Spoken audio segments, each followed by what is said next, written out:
अस्सलाम वालेकुम। मुझे कहते हैं मेहर वकार अनवर। आप देख रहे हैं लाहौर डिजिटल। इंतहाई अफसोसनाक वाकया वेली लखा का एक गांव है हाजी चांद वाला, वहां पर पेश आया है। वहां पर एक मां मस्जिद है जो वहां पर इमामत करते हैं। उनकी जो बीवी है वो नाराज होके अपने भाइयों के पास चली जाती है। घर में 100 तरह के जो मामलात होते हैं जिनकी वजह से बीवियां नाराज हो जाती है, बच्चों को लेकर अपने माँ बाप और भाइयों के पास चली जाती है। इसी तरह यहाँ पर ये वाकया पेश आया है। जो बीवी है उसका मौलवी साहब के साथ झगड़ा होता है। झगड़ा होने के बाद वो अपने बच्चों को लेकर और अपनी जो जवान बेटी है उनको लेकर अपने भाई के पास चली जाती है। जब वो वहां पर जाती है, कुछ दिन वहां पर रुकती है और उसके बाद वो बाजार जाती है। बाजार जाने के बाद जो मामू जी होते हैं उनकी नीयत हो जाती खराब। वहां पर वो फौरी तौर पर अपनी भांजी के साथ ज्यादती करते हैं, जबरदस्ती करते हैं। जबरदस्ती करने के बाद उसको कहते हैं कि अगर आपने किसी को बताया तो मैं आपको जान से मार दूंगा। बच्ची को धमकियां लगाते हैं, हरासा करते हैं और उसके साथ ज्यादती करते हैं, क्योंकि घर में कोई भी मौजूद नहीं होता। जब ये मामला पेश आता है, बार बार बच्ची ज्यादती का निशाना बनती है। उसके बाद कुछ दिन गुजर जाते हैं, बच्ची के साथ बार बार ज्यादती होती है। तो बच्ची जो है वो अपनी वालदा को बताती है कि मेरे साथ मामू ने ये किया है। वालदा फौरी तौर पर बच्ची को आगे से डांटना शुरू कर देती है और उसको कहती है कि हम आपके पापा से झगड़ा करके यहाँ पे आए हुए हैं। अगर आपने ये बात की तो ये भी हमें यहाँ से घर से निकाल देंगे, तो हम किधर जाएंगे। तो आपने नाम नहीं लेना, ना ही कोई ऐसी वैसी बात करनी है जिससे मेरे भाई को परेशानी आए। जो भी हुआ है आपने चुप रहना है। लेकिन वहां पर जो बच्ची होती है वो बड़ी परेशान होती है। उसके साथ बार बार इस तरह का जो जुल्म है वो किया जाता है मामू की जानब से। वालदा को इस बात का पता होने के बावजूद वालदा जो है वो चुप कर जाती है।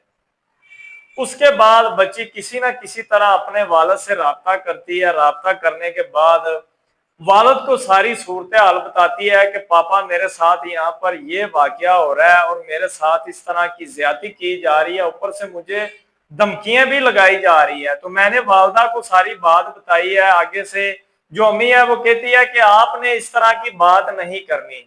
वालद तो वालद ही होता है। फौरी तौर पर वालद वहां पर पहुंचता है, बच्ची को साथ लेता है। उसके बाद वो वेली लखा वापस आता है। वहां पर आकर इस हवाले से वो वहां पर एप्लीकेशन दायर करता है। लेकिन अफसोस के साथ हमेशा की तरह जो दारे काम करते हैं वो आप लोगों को भी पता है, अभी तक उनकी जो FIR है वो दर्ज नहीं हो सकी। वालद की मदयत में वहां पर एप्लीकेशन जो है वो जमा करवा दी गई है। तो वालद बड़ा परेशान है कि अब देखिए मुआशरे में इस तरह के जो वाकयात होना एक मामूल बन चुका है। वालदैन के बाद अगर बच्चे महफूज होते हैं तो जो उनके मामू होते हैं, चाचू होते हैं, उनके पास महफूज होते हैं। अब यहाँ पे ये सिचुएशन आपके सामने है। अगर वालदैन ही बच्चों के साथ जुल्म और नाइंसाफी करेंगे तो बच्चों का यकीन ही उठ जाएगा। तो बच्चे जाएं तो किधर जाएं। ये यहाँ पे वालदा की नाअहली है, वालदा का कसूर है कि वालदा ने अपने खामद को नहीं बताया, क्योंकि वो उसका सगा भाई है। भाई को बचाने के लिए जो बेटी की इज्जत है वो भी लटवा दी है। वालद फिर वालद ही होता है। वालद ने वहां पे अब एप्लीकेशन जो है वो दायर कर दी है। अब देखना ये है और आप लोगों ने फैसला करना है कि इसमें वालदा ने जो किरदार अदा किया है वो किस तरह का है। जो बच्ची के साथ मासूम कली है जिसके साथ ये जुल्म हुआ है, ज्यादती हुई है, और जो वालद ने किरदार अदा किया, नाराज होने के बावजूद वालद ने फौरी तौर पर अपनी बेटी को वहां से लिया, दरखास्त वहां पर गुजारी है। अब वहां पर DPO दीपालपुर से वालद अपील कर रहा है, DSP से कर रहा है, SHO से कर रहा है कि फौरी तौर पर ये जो मुल्जम है इसके खिलाफ जो एप्लीकेशन दी गई है वो FIR दर्ज की जाए। जो मेरी बेटी के साथ नाइंसाफी हुई है उसको इसका इंसाफ मिलना चाहिए। अब यकीन करें तो किस पे करें।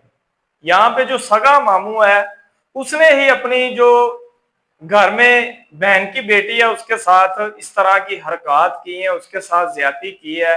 अपनी हवस पूरी करने के लिए उसको ज्यादती का निशाना बनाया है।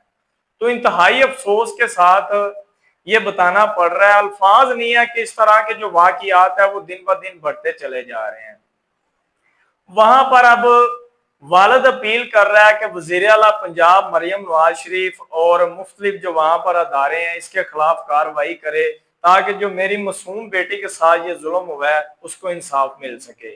आज के प्रोग्राम से मुझे दे इजाजत, एक नए प्रोग्राम के साथ आपसे फिर होगी मुलाकात। तब तक के लिए अल्लाह ने